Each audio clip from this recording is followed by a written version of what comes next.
Hello, and welcome to Fraud Talk, the ACFE's monthly podcast. I'm Sam May, Legal Research Specialist for the ACFE, and today we're joined by Mr. Rob Sand, the State Auditor of Iowa. Formerly an Assistant Attorney General, he focused on prosecuting white-collar crimes, including our topic today, the Hot Lotto fraud scandal. He is the author of The Winning Ticket, Uncovering America's Biggest Lottery Scam. Rob, thank you so much for joining me today. Happy to be here, Sam. Thanks for having me. I thought we'd talk about the lottery scam and your insights from that investigation and prosecution, but also hopefully take some time to discuss your current work as state auditor. Sure.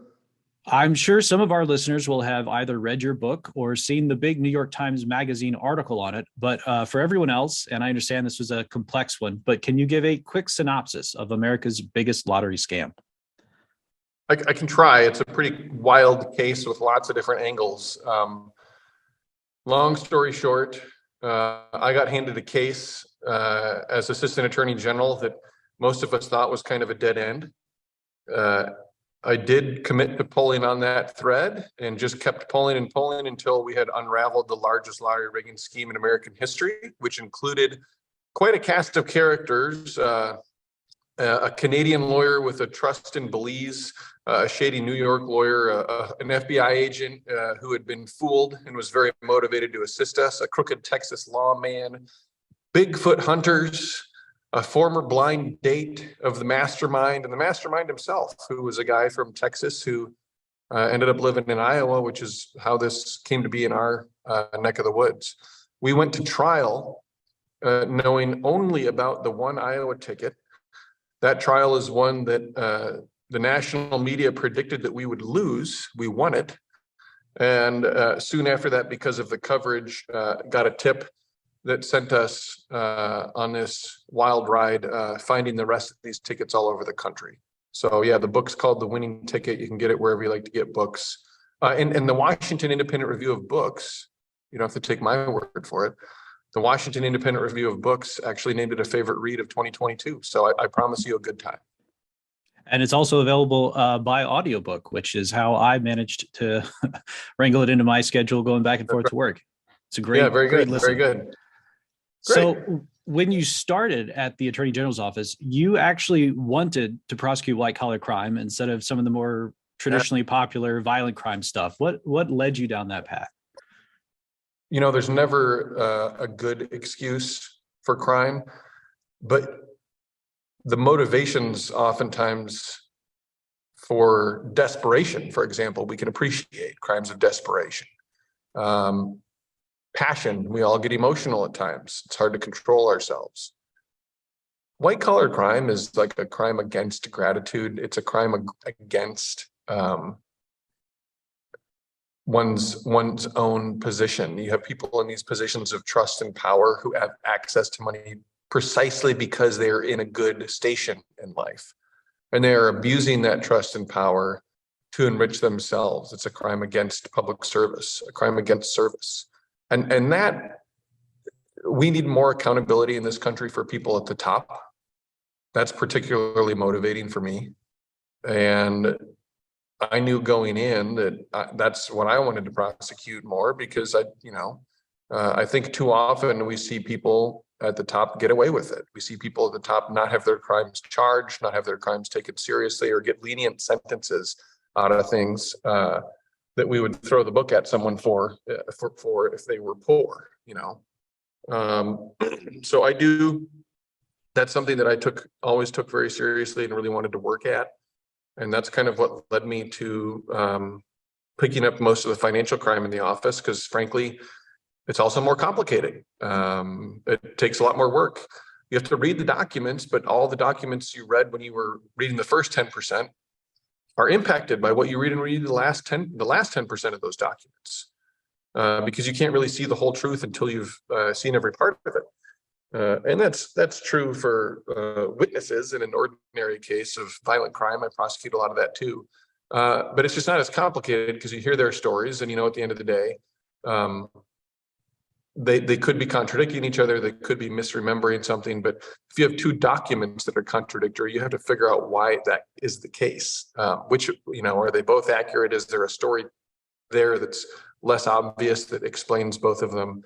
it's complicated stuff. And so a lot of folks in my division were ready to hand me those financial cases. And so that's what I ended up doing. Wonderful. Now, you mentioned these financial crimes, white collar crimes, more complex, more work. And you mentioned in your book the importance of doing the work. After that initial prosecution, as things expanded out, you were later able to tie Eddie Tipton to friends and family who won other lotteries. It kind of sounded like what we define as link analysis. Can you describe kind of your approach to that analysis and what kind of data analysis you do as part of your investigations and audits? Yeah. It was definitely link analysis. We tied him to one guy through a LinkedIn endorsement. We tied him to another lottery winner through a contact in his work phone. We tied him to a third one through a Facebook friend. There were some lottery winners in Oklahoma with an ironically unusual name, Con. C-O-N-N, two N's. Not precisely the kind of con that we are familiar with, but we noticed that he had some Facebook friends named Con, C-O-N-N, and thought that was unusual and deserved some additional review, and located another ticket that way. So we absolutely were taking advantage of modern technology and going through every possible set of links and of Eddie's social network that we could. But the honest truth on this one is we didn't really have any tools at our disposal for doing this other than Control F. We were going through and just saying, okay, well, let's look at this name. Okay, is that name in his contacts in his phone? Control F. Nope. Is it in his contacts on Facebook? Control F. Nope. Is it in his contacts on LinkedIn? Control F. It was a pretty simple analysis. It was cheap. We were able to move quickly with it. And, on a relatively short sample, that was good enough. Excellent. So when you first received the lottery scam, my understanding, you weren't even sure that it was a crime or what crime had been committed. It wasn't until after there was a release of some video footage that you got individuals to call in some tips. How often did you find that your white collar crime prosecutions, investigations, your financial crime stuff, how much of that was generated by tips or improved by tips as you went through? That's a really good question. It's hard stuff to find without at least one tip. Typically in the work we do now at the auditor's office, but also if I was prosecuting a case that had come out of the auditor's office when I was a prosecutor, we needed somebody to tell us, hey, this clerk in this county has been writing themselves extra paychecks. Now we could spot that in an audit, but normally someone else was the one who spotted that, and then we were able to follow up from there. I had private sector financial crimes that we prosecuted, where somebody would send us a tip, and through a ever widening investigation afterwards, we might find additional victims and go from there. But I tell people all the time, the phrase, if you see something, say something, seems to have come into our lexicon after 9/11, but it's equally valid in your interactions with government. If we want to root out waste, fraud, and abuse, we need people to help. And frankly, because we can't look everywhere every time. And if you happen to see something, you ought to say something.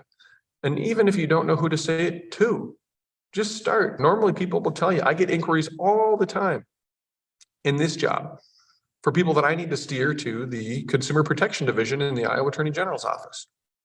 But they might not know that, and that's fine. Government is big and complex. But if I can steer them there, I do it. If they don't write me an email, though, I can't tell them where to go. So if you're listening to this, and I anticipate most of the people listening to these podcasts are, certified fraud examiners or folks who know, but, remind your family members, remind your friends, just tell anybody something, and they'll help you find the right place. Educating, re-educating, reminding, making sure that people have access to hotlines and methods for sending out those tips is vital work for fraud examiners. Absolutely. And now that you're combating fraud, waste, and abuse at the state auditor's office, is there more data analysis? I understand you're still seeing tips and relying on tips, but is data analysis catching up, taking over the future? It's catching up. We are certainly doing quite a bit more of it. I would say in my first term, I was elected for the first time in 2018. This office prior to that still had folks hand scheduling bank records. Yeah, if you can't see Sam's face, folks, and I know you can't, his eyebrows are raised. My eyebrows were raised too. It was one of those things where I was like, wow, we need new leadership in this office. So, now we use software to schedule out bank records. Is it perfect? No, but it saves a lot of time. We have additional software that we are looking at. We're trying to see if it's worth getting into AI auditing software at this point. And, the auditing and accounting industry is under a tremendous workforce crunch. We've seen the numbers of people employed go down 15, 20, 25% in the last 3 years.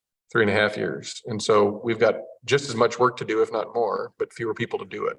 That's really meaningful too. And we're looking around trying to see if there's new steps that we should be taking or making to improve our ability to spot things.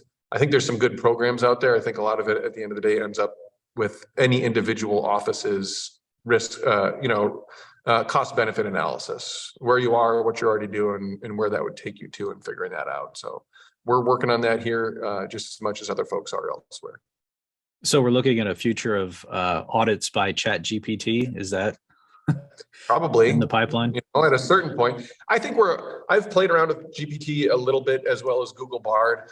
I have not been impressed. I feel like they kind of, AI right now is kind of like your friend who you might start a conversation about something, and then you almost hear them typing on the other end to quickly Google something so that they can have something intelligent to say.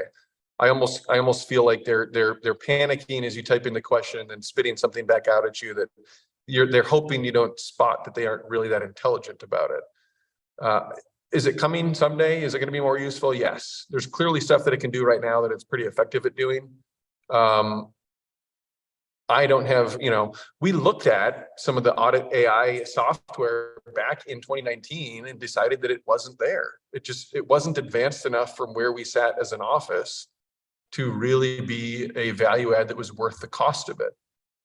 We're going to take it's been 4 years. Certainly there's been a lot of advancement. We're going to take another look here and see if that's the case. But, I always go back to this. There's some things that computers are never going to be able to do. They're never going to be able to understand or see the connections between people other than, the sort of link analysis that you can do through digital evidence. But they're not, I don't think they're going to be able to make the same sort of credibility assessments of people. They're not going to know how the world works in a way that a human being through their lived experience knows.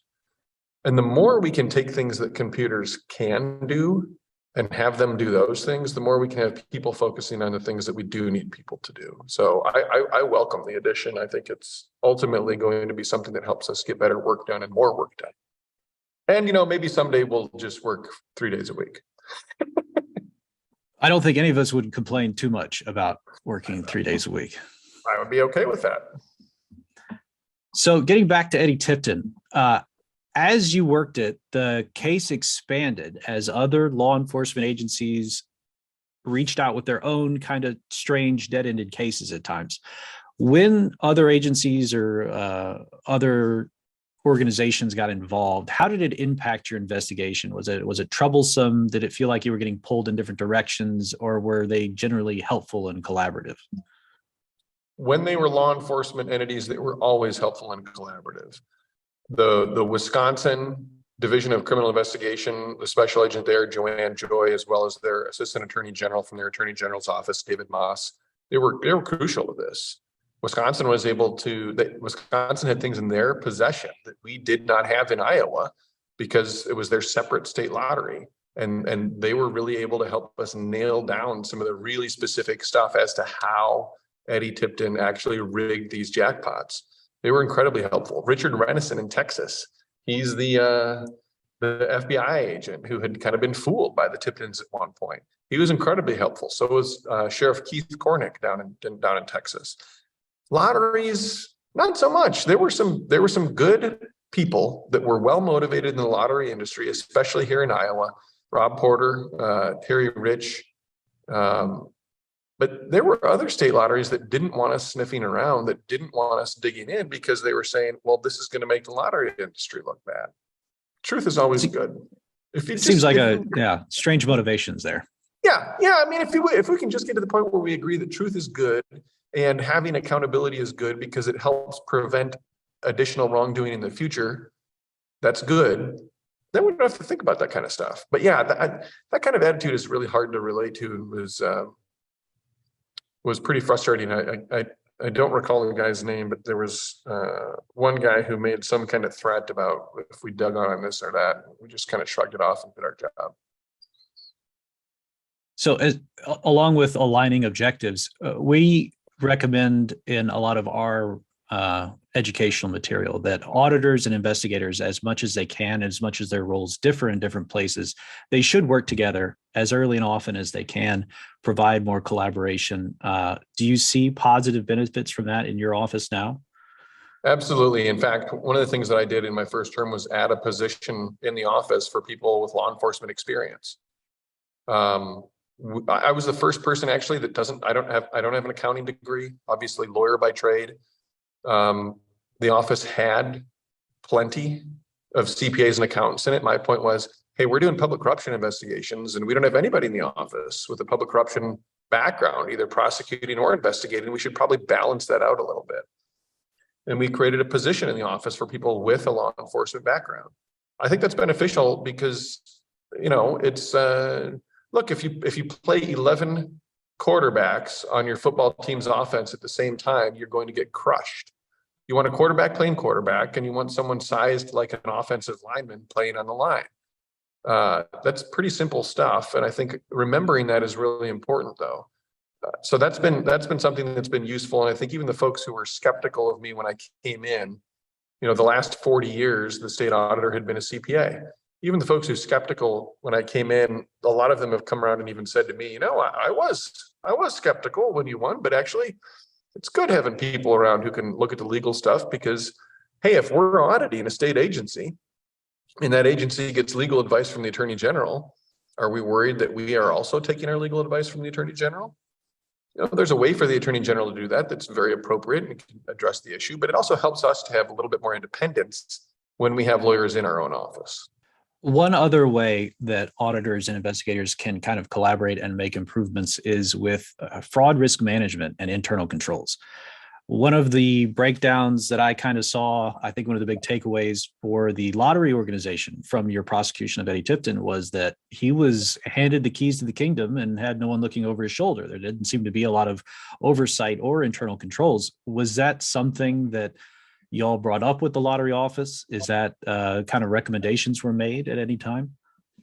Yeah, part of our deal in wrapping that whole thing up was Eddie needed to sit down and agree to answer all of our questions because we felt an obligation as stewards for taxpayers and wanting justice, and most state lotteries felt an obligation to get to the bottom of it and truly understand it so that they could make moves to keep it from happening again. Eddie really did, they had a poorly designed system for checks and balances. And I don't want to spoil it for folks, but at the end of the day, what they were having their third-party verifier do just had a loophole so big that you could drive a truck through it. And Eddie did.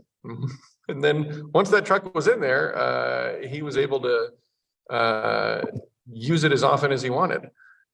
So, I was talking about this with someone in terms of AI and the design of algorithms today. Your checks and balances, your algorithms, they're really only as good as what you put into them. And if you look at something and you say, well, that's good enough, because the only way for someone to fix this would be to do X. Well, guess what? Then someone's going to see X and feel like, hey, I could do X, and then they're going to do X. I mean, you got to do a better job than that, because at the end of the day, you got to understand that people are going to know that system extremely well. There are going to be only a tiny handful of people who know that system extremely well, which means that they can abuse it and no one else will hardly know what they're doing. So if you haven't made it extraordinarily difficult to impossible for someone to abuse internal controls and take advantage of a situation, someone's going to abuse internal controls and take advantage of a situation. So what we're talking about at this point at the ACFE, we describe as opportunity. So we have the fraud triangle. We need three elements kind of to coincide to enable someone to commit fraud is the theory. You've got financial pressure, some sort of motivation, rationalization, and then the third one is opportunity.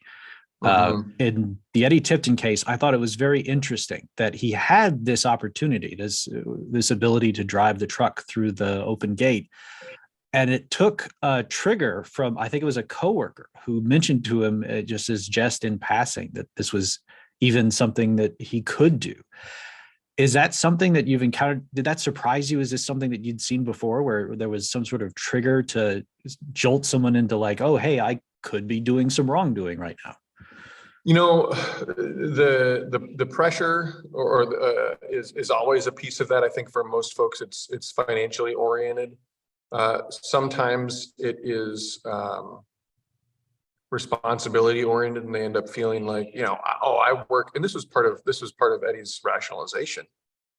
Oh, I work so hard. I'm overworked and underpaid. I deserve better. The rationalization is going to fall into place for the people who want to do it.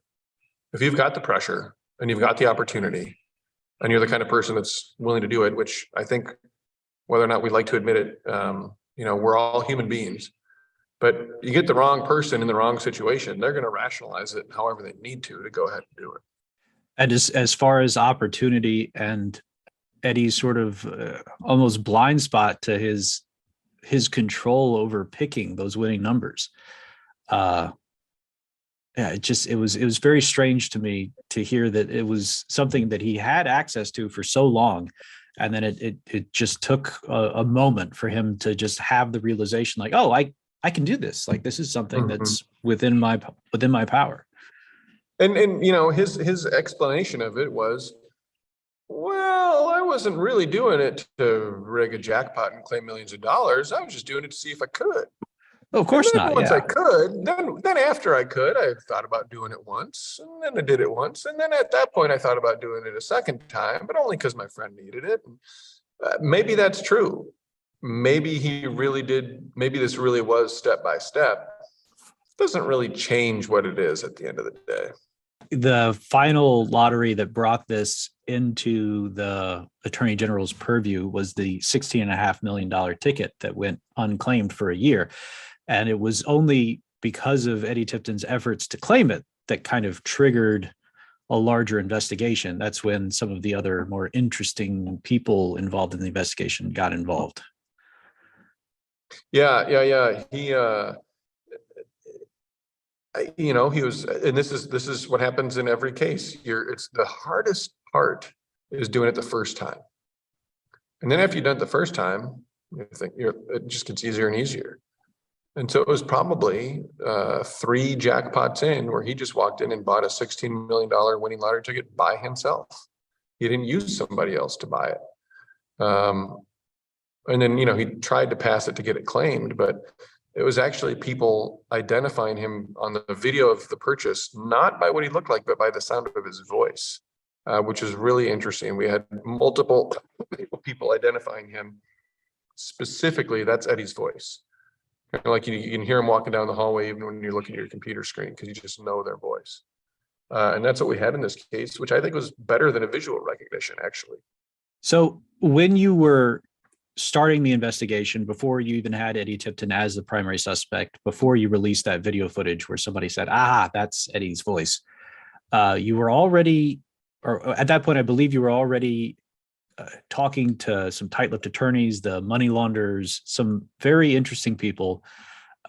Is that common, or did you experience that a lot in your white-collar investigations where there were intermediaries, there were other, not necessarily the prime suspect, but a bunch of other third parties that had to get involved? Yes. I've had quite a few cases where we wanted to turn somebody and have them be a witness for the state.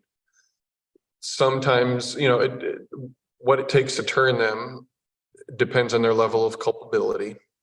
Sometimes they have no idea that what they were doing was criminal. and you wouldn't charge them because you can see how they had no idea that it was criminal. And for those folks, you sometimes have to explain to them, hey, I don't want to give you an agreement that I can't charge you, because that's going to make your testimony less valuable. It's going to make it look like, oh, you're getting something for saying what I wanted you to say, and that's not the case. So sometimes you go to an attorney and say, hey, you should go to an attorney. You should find someone who can advise you on this and help you figure it out. And that's always an important piece of this. I also tend to think that when you've got that third party involved, some of the third parties in this case cooperated with us pretty easily. Some of them never did. And what we did is, at the end of the day, we tried to do our job. There were third parties that didn't cooperate, that we had no real reason to expect, knew that there was criminal conduct going on, and we left them alone. We had other third parties that did cooperate eventually, and some of them were charged. So I always go back to this, just try to find a way to do your job and do the right thing. And as long as you're doing that, that's what you can control. You can't control what people do. You can't control what people say. But if you're trying to do your job and trying to do right, then whatever that result is, at least you have done those things for what you can truly control.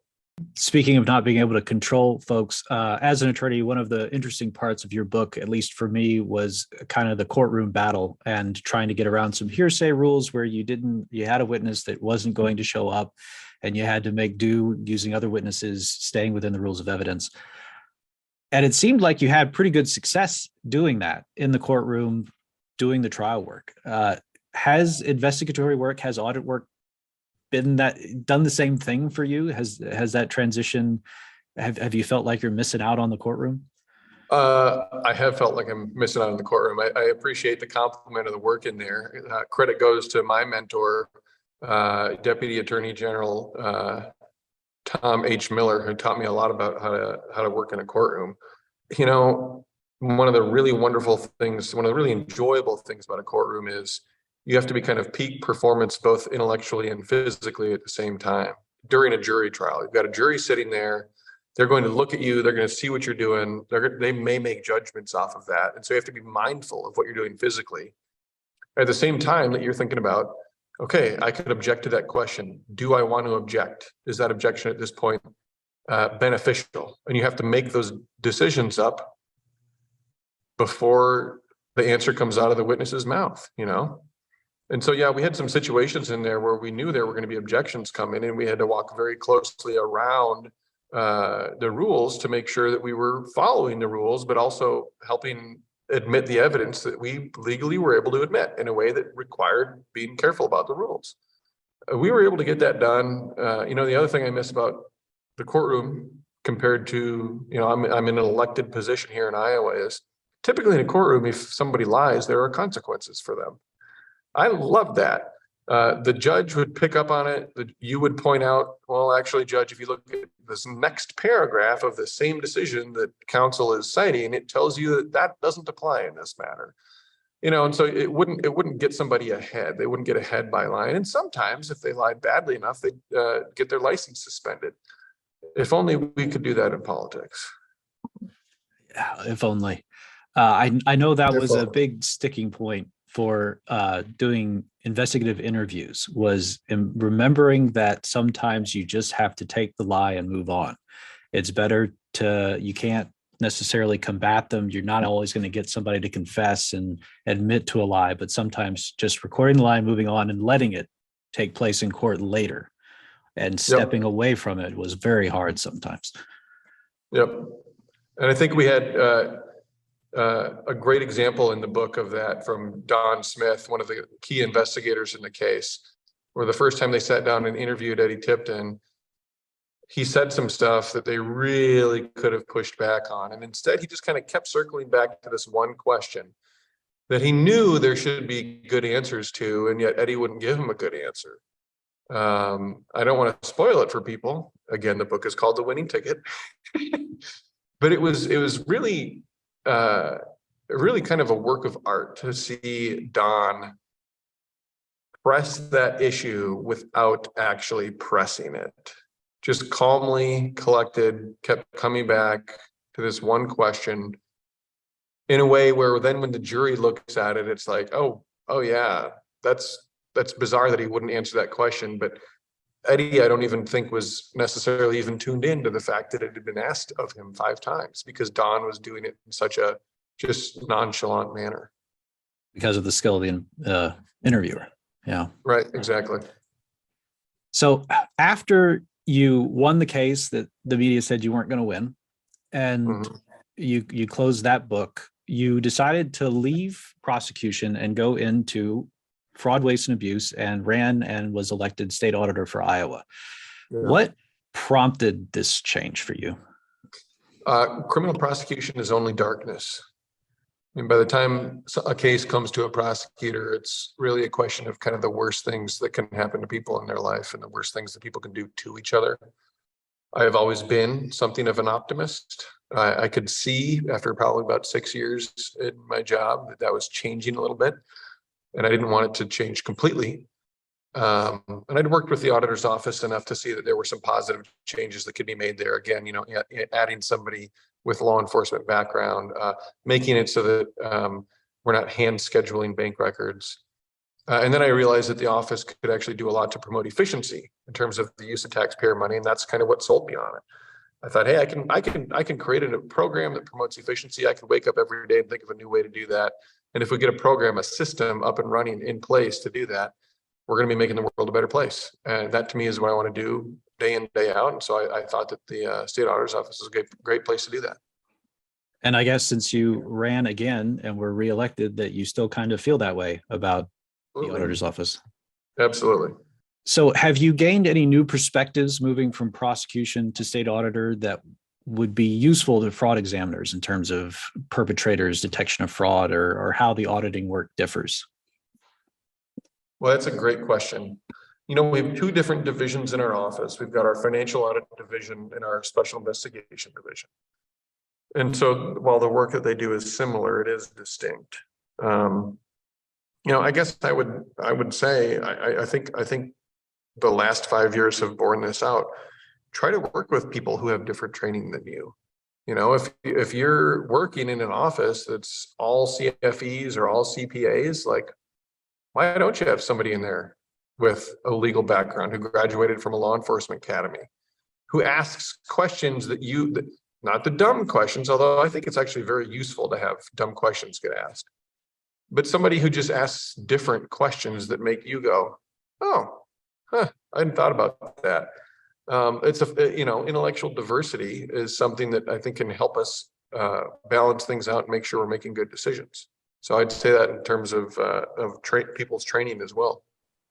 Well, I appreciate your allowance for stupid questions today, especially. Stupid questions are kind of crucial, honestly. And it seems like from the beginning of your career now to where you are here, you've always been interested in working for the public, choosing Iowa over Harvard, choosing the attorney generals over a big law firm. For our listeners that are thinking about transitioning or starting off and choosing to go into anti-fraud roles, working for the public good, do you have any advice for them?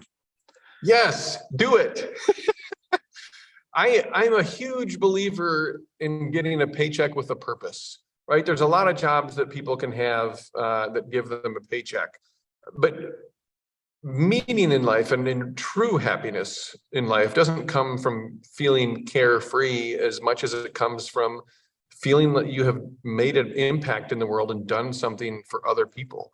That's at the end of the day where I have my best days, are people when oftentimes they come back to me and they say, hey, I want you to know that you did this and it really had an impact on me. I cherish those. Those mean a lot to me. Now, of course, you can get a paycheck and a purpose in the private sector. It depends on what your work is. But I think it's much easier to get in the public sector where you're serving the state, you're serving the people. And I'd encourage everybody to do that. And just sort of to finish off here, and if you don't want to talk about this, feel free to tell me no. But I wanted to have a chance to talk to you about the current goings on in Iowa with the state auditor's office. We try to stay politically neutral here at the ACFE. We're focused on helping fraud examiners, but I think the news concerning your office could be applicable to fraud examiners in the private and public sector. The short version, as I understand it, is that legislation is making its way through the process that could significantly hamper the work of the state auditor's office, removing or reducing access to information or using the legal system to enforce subpoenas. For fraud examiners working to investigate fraud, waste, and abuse within organizations, within agencies, where the people that they're responsible for investigating might hold the purse strings, the reins, or be able to limit or change control. How do you navigate investigating, auditing, and kind of asking for permission or combating restrictions to your role? Boy, that's a complicated question. The bottom line on this is, this bill that's going to be sent to the governor, it's passed the legislature, literally makes it so that state agencies can hide documents from the auditor's office as long as the governor agrees. Now, of course, the governor is typically going to be in charge of that state agency and responsible for any waste, fraud, and abuse there. So what do you think is going to happen? I mean, it turns the idea of a good audit on its head. It's a terrible idea, and you're not being political by making a statement against it. The IACPA commented on this matter. The Institute of Internal Auditors commented on this matter. We've seen really nonpartisan outcry against this because it's the erosion of checks and balances, which shouldn't be a partisan issue. So how do I navigate it? I try to talk with anybody. I try to contact anybody who will listen. I'll work with anybody to do good and work with no one to do bad. And whether or not people want to work with me to do good, that's up to them. Again, I can't control that. What I can do is try to fight for what I believe in a way that makes people want to work with me. And that's what I try to do every day. So whether or not that's effective, whether or not a different method would work better, we've seen plenty of people thinking that the loudest yeller and the most personal attacks are the way to do it. I don't see much evidence of that. What I've been trying to do is attack this bill and attack this idea because it is terrible, and let the people who are advocating for it figure out that maybe this might be one of those instances in their life where they may have been mistaken about something. It's okay for them to change their mind. Yeah, keep it professional. Don't make it about a person. Make it about the rules and proper enforcement. And to be clear, I'm not perfect at doing that. I get really frustrated with this bill, and I've been frustrated at other times too. But that should always be our aim, I think. Wonderful. Thank you again so much for joining me today for this podcast, Rob. I really appreciate you taking time out of your very busy schedule to chat. Happy to do it. Thanks, Sam. And thank you for listening. You can find this podcast along with all other episodes of Fraud Talk on acfe.com, Spotify, iTunes, or wherever you listen to your podcasts. This has been Sam May signing off.